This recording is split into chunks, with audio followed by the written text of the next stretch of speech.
Welcome.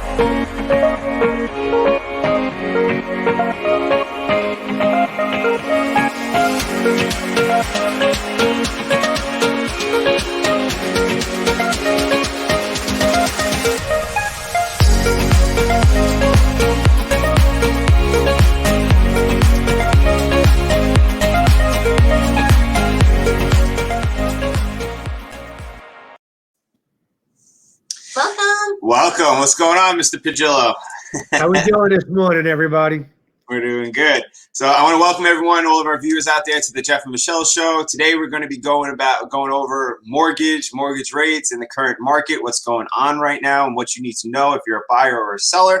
So we're here today with Mike Pagillo from Freedom Mortgage. Mike has been in the mortgage industry for 30 years. He is a veteran. He is a Sony May Hall of Famer. Helps thousands. It's got to be thousands of first-time home buyers in his course of his career. Even our brothers and sisters. Even our own family members.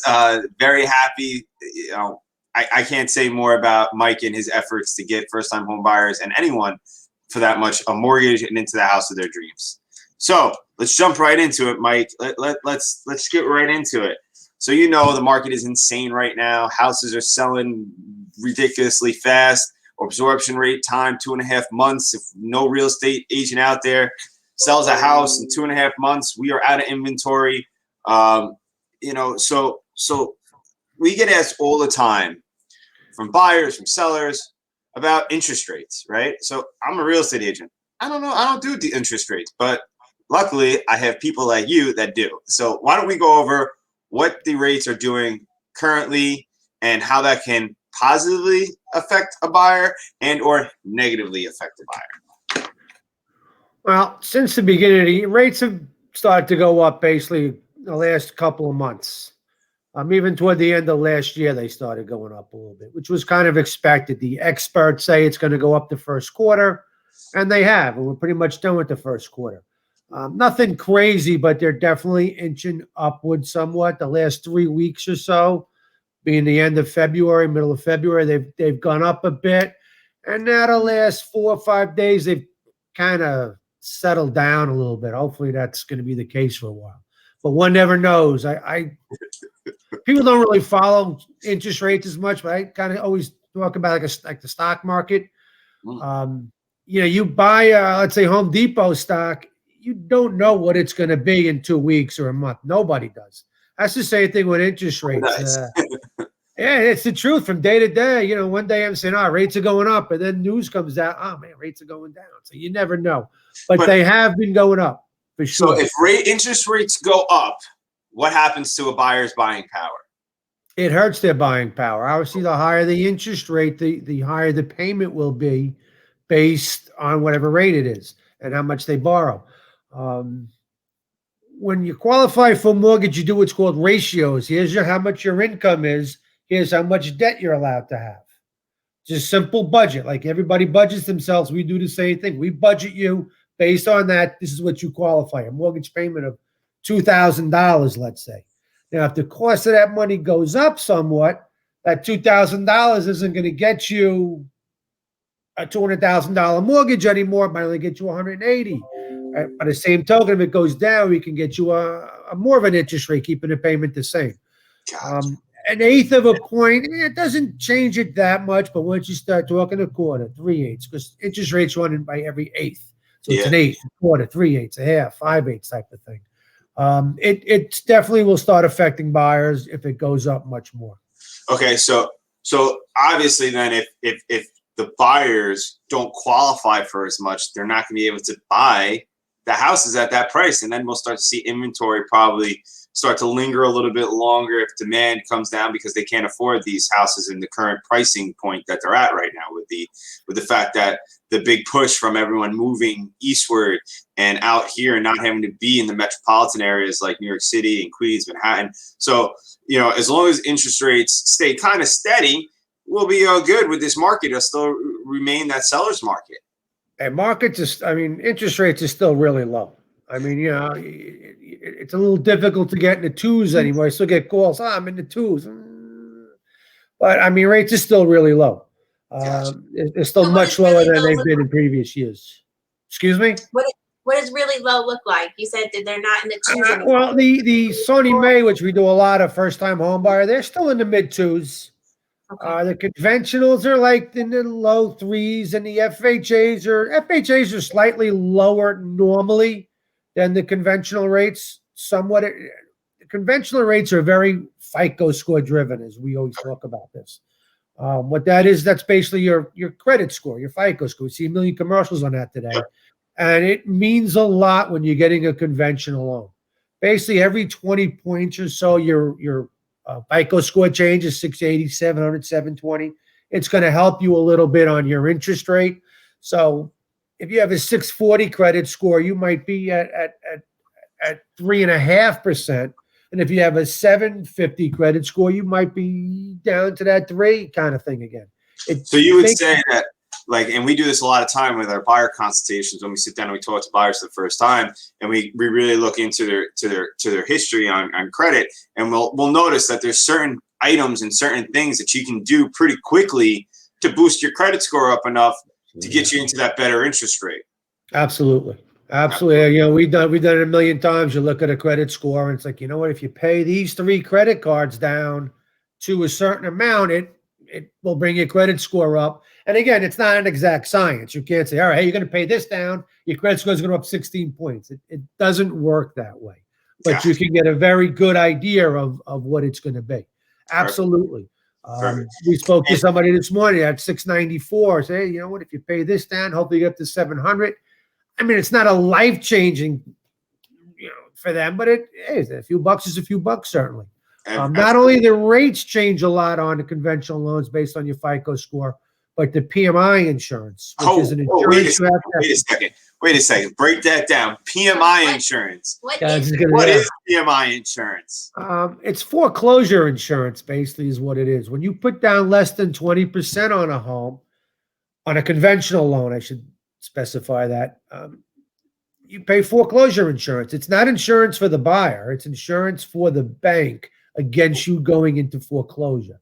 So basically, everybody that buys a home puts this extra money away into a little kitty that the bank, Fannie Mae, Freddie Mac, whoever it is holding on to that. That way when somebody forecloses, they take the money out of that kitty. It's an insurance policy so that the bank doesn't lose money on that foreclosure. The higher your credit score, the more you put down, the less that is. The less you put down and lower your credit score, the more it's going to cost you. So we have a trick, don't we? We have a trick at finding a way to lower people's monthly payment, right? We have a trick of doing that with certain types of loans, because certain types of loans, from what I've learned over the years of working with you and going through things, is that like an FHA loan, the only way to get rid of PMI insurance is if you refinance it out to a conventional. You're stuck with that. Even if you put 20% down, you're still stuck paying private mortgage insurance. That's why I said on the conventional loans. FHA, you do private mortgage. You can buy $1 million house and borrow 50 grand. If you go FHA, you're paying PMI insurance. It's actually called MIP on an FHA. It's the same basic thing. Sometimes the FHA PMI is a little bit cheaper than the conventional. Again, credit scores. Sometimes it really depends on the credit score, down payment. You got to look at both ways.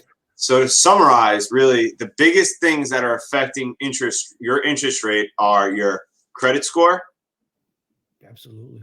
And is there another item that a buyer down payment and your down payment? So your difference between a 3% down payment and a 15% down payment definitely affects your interest rate. Absolutely. So now just to go over some things, like Michelle and I, whenever we go and we're looking for something like to buy, or we're gonna borrow money or something like that, Michelle's I don't care what the interest rate it is. And I'm always like, I do. I mean, because that's money I'm going to have to keep paying that I wouldn't if I just paid it off, right? So with that being said, right, why would a buyer not care about what the interest rate was? I mean, you have to care somewhat. An 1/8 to 1/4 of a point. We all have car loans. Let's put it. It's kind of a way to put it. When you first get in your car loan, oh my God, I'm so worried about the rate, this and that. And then 2 months after you close, nobody remembers what their interest rate is. Yeah. Yeah, a ton of people watch this right now. They're probably saying, "Yeah, I don't even want to pay on my car loan." But you know what we do find really important, Mike, is with the interest rate, yes, we have to be aware of it, but there's a bigger factor too that Jeff and I, when we're looking and even when we're helping first-time home buyers, that plays a big factor, and I believe that's taxes. Property So, taxes. talk Sure. about that a little bit. Sure. Property taxes have a lot more. Well, I shouldn't say a lot more, but they'll change your payment a lot more than. And again, it depends how much you borrow. The lower the mortgage, obviously, the less. Higher taxes. Yeah. Yeah, and the less it's going to have effect on your mortgage payment.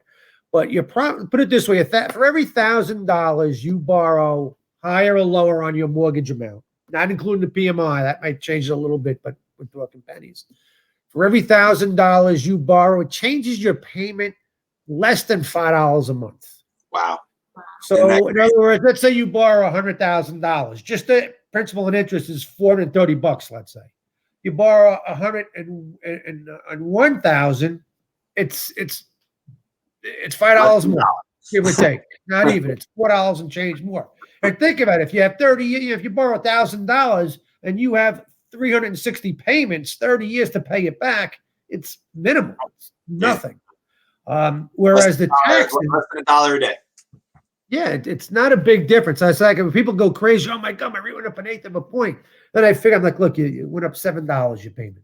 It's not the end of the world. Obviously, you'd rather not pay that $7. Well, that comes to the next point, right? So I mean, I run into this all the time where I get buyers that come and they tell me, oh yeah, I got it. My interest rate's going to be this, and I look at them and I go, we haven't even found you a house yet, right? We haven't even gone and looked at any houses. You know, your interest rate. So if I sit with Mike Pagillo today, do we talk about interest rates? No, not really. You haven't found a house yet. I mean, you can touch on it. Of course, you want to know where it is. But I go back, people know stocks more than they know interest rates. So I always tell people, again, would you buy Home Depot stock today at what it's going to cost in 30 days from now? Yeah. In other words, you're going to buy it today, but you don't know the price for 30 days. That's what interest rates are. You haven't found a house yet. Interest rates can or do change every single day, basically. You're not so worried about it 30 days now. Hopefully it's lower and we'll get an idea of what it is now. So but I get that all the time. Right? Well, I'm going to get 2.5%. I'm like, I talked to the guy last week. Well, now the rates changed 8 times since last week, and you're not in a contract yet, so it's right. So my biggest thing is right. I have this run into this a lot with buyers, and I have to explain to them, and I say, look, Mr. Buyer, that's great. That was your interest rate yesterday, but your interest rate is going to be different than, it most likely will be different. So it's kind of like buyer beware. Don't fall for the game that, oh yeah, we're going to give you this crazy low rate, because usually by the time you go to contract, sit down, do your application, get through the mortgage process, because we don't lock rates right away, right? Not usually. Right? No. Right. So by the reason for that, we'll go over real quick, just a moment. Ahead. Definitely. Yeah. You can lock in for different terms, 30 days, 60 days, 90 days. The longer you lock in an interest rate for, the more it's going to cost you, because the bank is basically reserving that money for you. And there's a fee for that. Most deals today, if you haven't found a house yet, let's say, and you're talking about interest rates, well, even if you find a house today, it takes you a week to 2 weeks maybe to get into contract. And then by the title search, so on and so forth. Then you have a seller who doesn't want to close until June because they got kids in the school. You're not going to close for 3, 4, 2 months, several months. You don't want to lock in for 90 or 120 days and pay extra.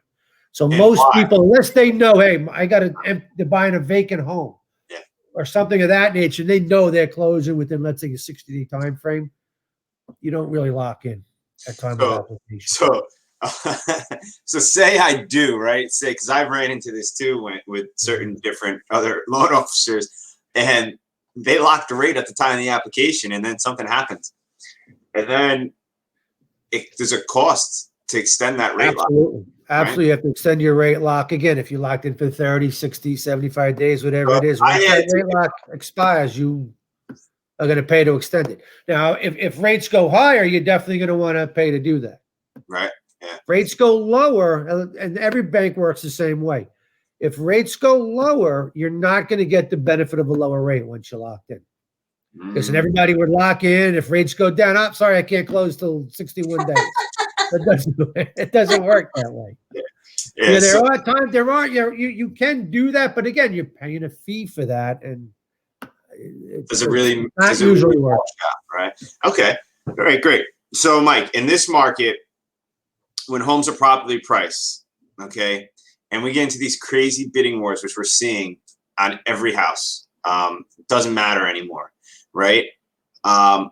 Let's talk about appraisals, right? So now we've gotten our house, we've gotten our mortgage, we've gotten pre-approved, we know kind of about what our interest rate's going to be, we know we have a good concept of it, we finally found our house, but we got into a bidding war. A good buyer's agent is going to make sure that your offer is going to be somewhat in that range where it should appraise, right? But then again, we have extenuating circumstances, right? We have someone that is now not practically thinking and logically thinking, and they're emotionally thinking, and they want to go above that, and they're going to pay this, and we hear it all the time, right? I'll put 20% down, I'll waive the appraisal contingency, and I'll cover the difference. For me as a buyer's agent, I get worried, right? I get a little worried, right? I get a little worried because I know that, okay, yeah, they may be putting 20% down, but if they're putting 20% down and the house falls in 50 grand short because they bid it up over 50,000 and their down payment, now they have to come up with not only the 20% to keep it at that number, or they have to trim down and go to like maybe a 10%, and do they still qualify? So what is the risks with overbidding too much on houses? Okay, it's called loan to value. What that is the bank always looks at this. Here's the value of the home. Here's how much the bank is lending on it. Obviously, if you're doing 100% of the value, let's just say, it's a greater risk to the bank. If you can't pay the mortgage, they're out there with no equity in the house. Yeah. So, we do appraisals, and it's not just the appraisals does two things basically. Hold on, I'm sorry. Sorry. It does two things. It protects both the buyer and the bank. In other words, if you have a $200,000 sale price, and let's say you don't even do an appraisal, and the house is only worth $150,000. Now the buyer is $50,000 in the hole day one, but the bank now also has lent $200,000 on a house that's worth $150,000. So the appraisal is going to protect them too. They want to make sure they have value in their investment. A low appraisal definitely causes problems. And if you're doing a type of deal, like you said, where they don't care about it, that's a big risk. Because if it comes in, like you said, $50,000 less, buyers have to come up with that money. Also, even if it comes in just a few $1,000s, let's say you're putting down 20%. Let's say you're paying $200,000 for a mortgage, and you're putting down your 20%. So what happens is now, let's say the house appraises at 180 instead of 200. Well, now you're not putting down 20% anymore. Now the bank is lending you 160 grand on something that's $180,000 in value, not 200. So it affects the bank, and now you're going to have PMI insurance because you're borrowing more than 80% of the value of the house. And your interest rate may go up too, because we spoke about before, the bigger your down payment, the less your interest rate. So you're either going to have to come up with 20 grand that you didn't expect to come up with, or pay PMI and a higher interest rate, and it changes everything. Or you're going to run into the fact, if you're a seller, right? If you're going to run into the fact of a seller, that guess what? You just waited 60 days to find out that you're going to put your house back on the market because you took a deal on a house that's well over, right? Now, I mean, thank God appraisals have been coming in. I think a lot of it's to do with the fact that, most real estate agents are looking and saying, look, this is the max we can go. And if they are waiving that appraisal clause, then it's because they definitely have that money, right? But at the same time, I've seen time and time again that back on the market status come up. And when you pick up the phone, you call and you say, hey, what happened? They say, the appraisal came in a little shy. The buyers didn't have the money.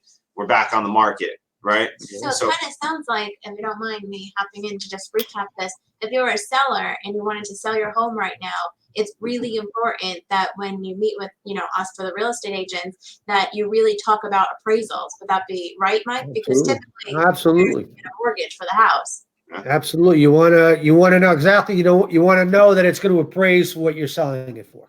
Right. Exactly. You don't want to leave any equity on the table. And I know, look, I get it. I'm a seller standpoint. I know you don't want to leave any equity on the table, but at the same time, you want to make sure that you are getting your number. And it depends. If your time is of the essence and you need to sell and you need to go, and especially if you're selling to buy and that appraisal comes in short and you're relying on that money, there's a lot of things that could go wrong. And that's kind of why you want to have these agents that are around to kind of help you and guide you, and loan officers to help and guide you. Because before I even list someone that's ready to buy, that's looking to upgrade, say, right, the first thing we usually do is we get on the phone with a loan officer and we make sure they qualify on the back end and see what our limitations are, right? Planning, I say, when it comes to buying or selling, is probably one of the 100, like the top 100 thing to do amongst the list of things to do.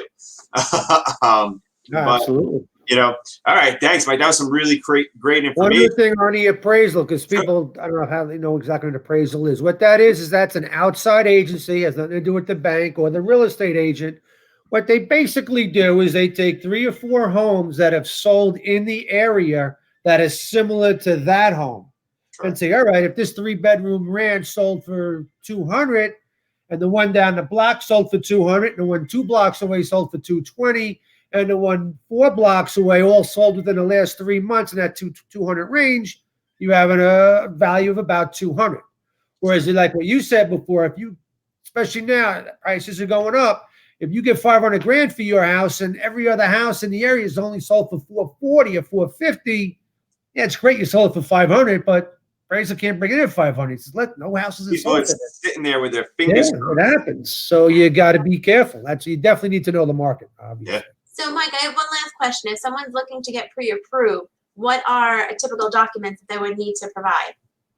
2 years of W-2s, maybe tax returns if they're self-employed, get commissions, things like that. But for the most people, it's just 2 years of W-2s, most recent pay stub, and the most recent bank statement, all the pages of the bank statement.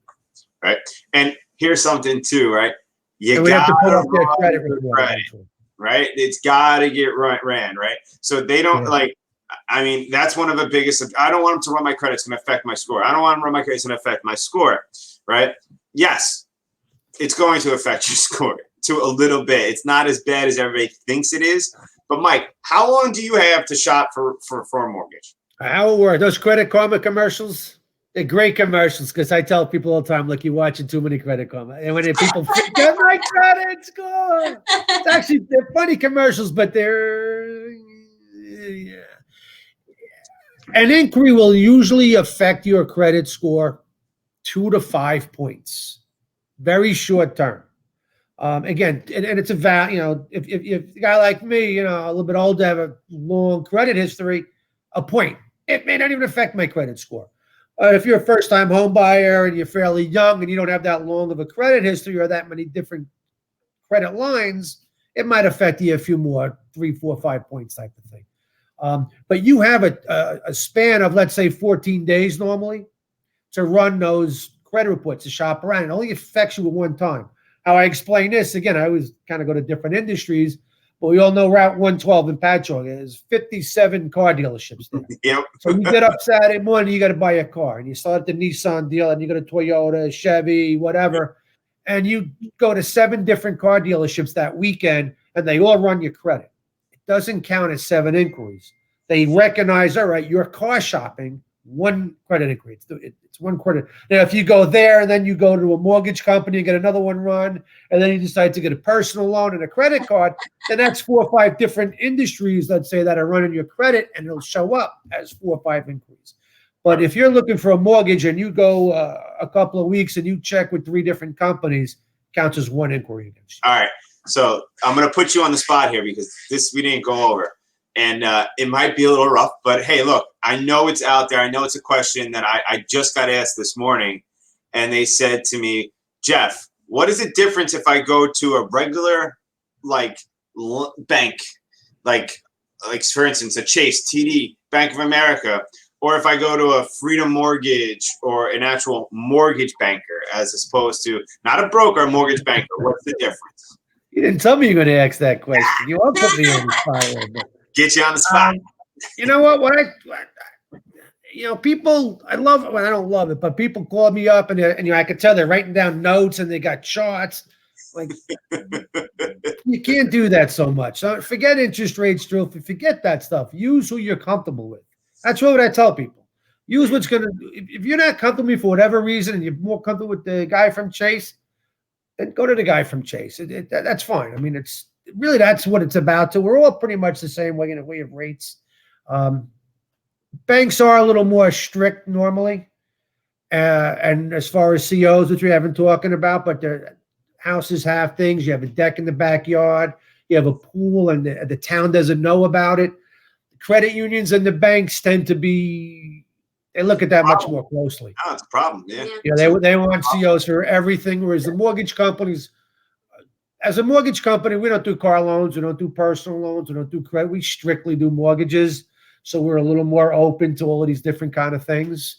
I always say that most, like, I've ran into the issue, like I've had buyers that'll go to like a different bank, like a regular bank, big box bank, right? And I always have that question. I always ask, hey, you first time home buyer? And they're like, yeah. And I'm like, did you talk to them about any first-time homebuyer products and some of the things that are available to you as a first-time homebuyer? And they'll always turn around to me and be like, no, nobody mentioned a word to me. They gave me just a loan. Here it is. And I go, oh, I'm like, well, would you be, are they going to have to, and then that's why we went into the credit thing. Oh, are they going to have to run my credit again? Oh, it's going to count against me. And I always sit there and I laugh. I say, if I could find a way to help you, right, and to get you maybe some free money, maybe a better deal, better terms on your loan, and maybe be able to open up some more windows and options, especially in the crazy market we're in, right? Options to you. Would you not want to have that conversation? Because a lot of times what happens is they will go to that first bank or they'll go to an internet bank and they'll come to me and we'll have that conversation, and it's more along the lines is because I'm truly trying to help them, achieve what they're trying to achieve. And I know that there's a better product out there for them. So, that's why I wanted to bring in the credit score. Like we said in the very beginning, Mike's a Sony May Hall of Famer. Yeah. All right. It's one of my favorite products for first-time home buyers. You do a lot of them. You do. I do a lot of them. And the reason why I do a lot of them because it helps, right? If you're one of those first-time home buyers out there and you don't have all that saved up and you're struggling to try and find a way to get into that first house and take advantage of those low rates, or if you don't want to pay the PMI in your monthly and you have some money, there's ways to get around getting rid of the PMI, right? So absolutely, we've gone Sony May, we get 3% down payment assistance loans. Well, guess what? Those big banks, they don't offer these products. A lot of them don't. So Mike, can you just give us a little info about a Sony May and what Jeff's talking about? Okay, Sony May is when we talk about basic, like a conventional mortgage we were talking about before, that's a federal loan. Most of us have heard of Fannie Mae, kind of like the McDonald's of the mortgage industry. Freddie Mac is the Burger King kind of thing. There's FHA, which a lot of people use too. These are all kind of government loans. Sony Mae is a state loan. State of New York stands for State of New York Mortgage Agency. It's a little lower rate normally, okay? And they have a down payment assistance program, first-time home buyers. Whereas if you're purchasing a home, they'll give you 3% of the sale price. So if you buy a house for $300,000, you have an option to take a down payment assistance program of $9,000 that you can put for closing costs, whatever. It's a no interest rate loan. You never make a payment. And we kind of call it a silent second mortgage because you never make a payment on it. Doesn't collect any interest. The only time you pay part of it back is if you sell the home within 10 years. Every month you make a mortgage payment, technically 1/20th of that loan is forgiven. So after 120 payments or 10 years, it's completely forgiven. You don't pay it back. Yeah, I always use the analogy. I always will say, like, say if you take if they give you get 10 grand, right? In year 9, you're only going to owe $1,000. Think about it that way, right? So absolutely. Think of it that way. So you're never going to pay that back unless you leave early. But even that, we've run into where Sony May is forgiving it. So there's every situation is different. So I mean that right there. I mean, crazy game changer. Crazy game changer. It's helped a People lot of don't our realize buyers. how much it costs to get into a house. First time home buyer, he's buying a 300 grand house. Yeah. We can go as low as 3%, let's say. Now that's 9 grand. Your closing costs are 25. yeah, so you need 25 grand, let's say, roughly, to get into something like that. It's just, Wow. I don't care what kind of mortgage you get or where you go. You need money. That's Yeah. a lot of money. And if you want to put more money down, obviously, it's Well, I've not noticed easy. too. I mean, even with VA loans, right? Everybody's like, oh, it's 103% financing. You're absolutely right. It is. But guess what? In New York and on Long Island, 103% financing doesn't cover it all. It doesn't. You need at least 3% still as a veteran to cover the offset of that closing cost. Well, you need to put money down at contract. Yeah. I've had that too. Veterans have no money, like, but I don't need any money. Well, think about this. If you're a seller, you're going to go to contract with somebody. You're going to take your house off the market for 45, 60 days, wait for them to try and get a mortgage, and you're not going to be holding on to any of their money. That's the whole idea of a down payment. What if they find a house 3 weeks later? I like that house better. I'm not buying that house. Yeah. Yeah.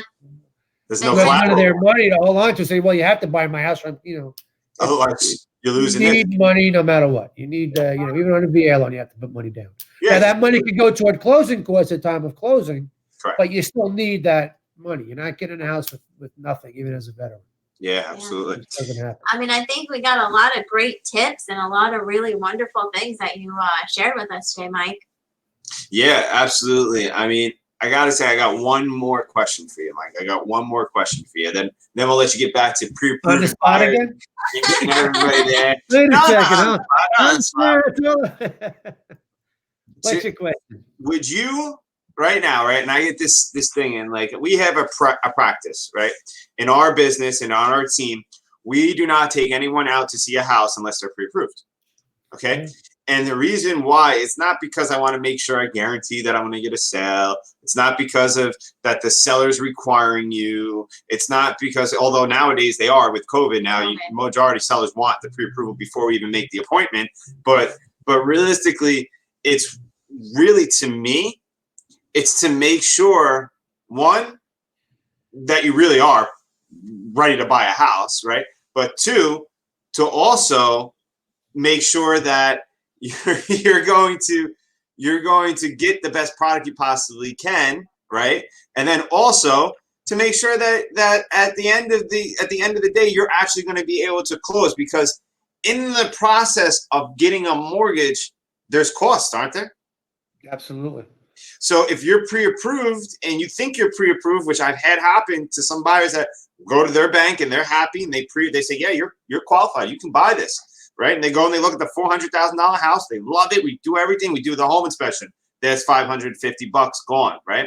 We go to contract. They put a deposit down on the attorney, right? They order title, right? They order the appraisal. All these steps in the process, there's fees involved. And then all of a sudden, because you didn't supply your W-2s, you didn't supply your bank statements, you didn't supply your tax returns, you just gave verbals. And now the bank's looking at all this stuff. And approve. How much could a buyer typically lose if they don't follow and actually get a real, true pre-approval? Well, once they apply for the mortgage, they're going to pay for their appraisal up front. Some attorneys want part of their fee up front. You got to be careful when you sign a contract. You put a down payment down. Every contract is a little bit different. If you happen to sign a contract that says you're not getting your down payment back, you can lose a lot of money.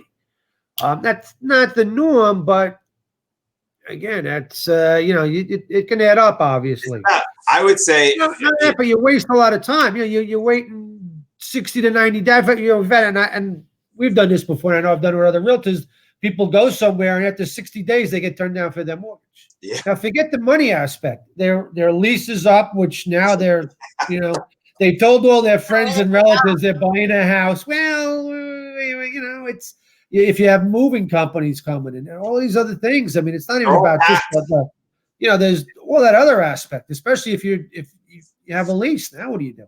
I've watched buyers lose $5,000 because of that. Absolutely. I've seen it happen. And I mean, luckily, sometimes they get their down payment back, but there's also times where, they don't. Or they get a part of it back because it's They get a been part. 90 days and the seller's like, you've wasted 90 days of my time. And I These think, people have, correct me if I'm wrong, but we've also had transactions where if you're going to get a mortgage, you shouldn't go and open a new credit card or go and buy a new car. you should be, I tell people, be invisible when it comes to credit. That's what I tell people. Right, exactly, Don't do right. anything.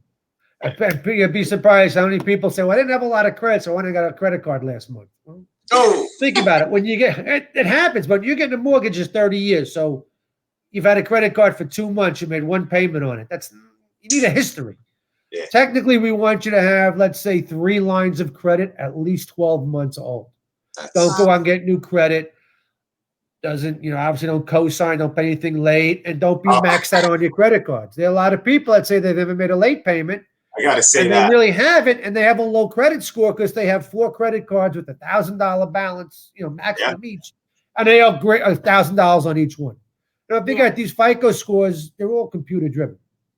Yeah. Well, all this computer sees is right. This guy's got $6,000 that he can borrow on credit card debt, and he owes $6,000. That means he's living off his credit card. It depends on him. That's a scary thing. Are you struggling? Is that why? So you really want to keep that down, certainly under 50, 40, 30% of what the credit limits are. Use your credit card and then pay it off in full. Yeah. They want to see use it, pay it off. Use it. And actually use it. If you don't use it, it's a zero balance. You haven't used it for a long time. Kind of doesn't have that, it kind of loses its effect. Yeah. So I tell people, go out and just fill up your gas tank. And then pay it off right away. Go buy a candy bar. And then exactly. $1.50, $2.50, whatever it is. Just to update it. And sometimes you don't want to pay the credit off in full because that doesn't have as much an effect on your score. I guess if you have $1,000 balance, $1,000 limit, you keep your limit, you keep your balance at $80, let's say, under 10%. Sometimes that'll keep your score higher than if you just pay it off. Right. And again, credit scores are not an exact science. No. Anybody out there says, well, if you do this, this is going to exactly be, it doesn't work that way. Nah, it never does. It always changes. It changes hourly, I feel like. Well, there's the 3 different credit scores that you do. They all have different scores. People say, why is it? Because they all use a little different kind of formula to figure it out. Yeah. So if they're different, look at the same information over the course of a month or two, and your credit score it usually does change, on a monthly basis. Yeah. Yes. Next week, we're actually going to be having a credit specialist come on the show as well. We're going to go over all the details. I'll have to watch that. I look forward to that. And kind of give someone a little bit of insight as to how to get ready to be a better buyer in this market, right? Because although it's competitive, there are ways to look better than your competition out there in this crazy seller's market. So, Mike, I want to thank you. I want to thank you, Freedom Mortgage, for your time, for your, for you coming on and sharing some, some quick tips about buying and getting a mortgage for a house as a first-time home buyer, and some tips on the sellers to what to look out for. Thank you again. Thanks for joining us on our show, and we'll talk soon. Bye. All right, you guys got it.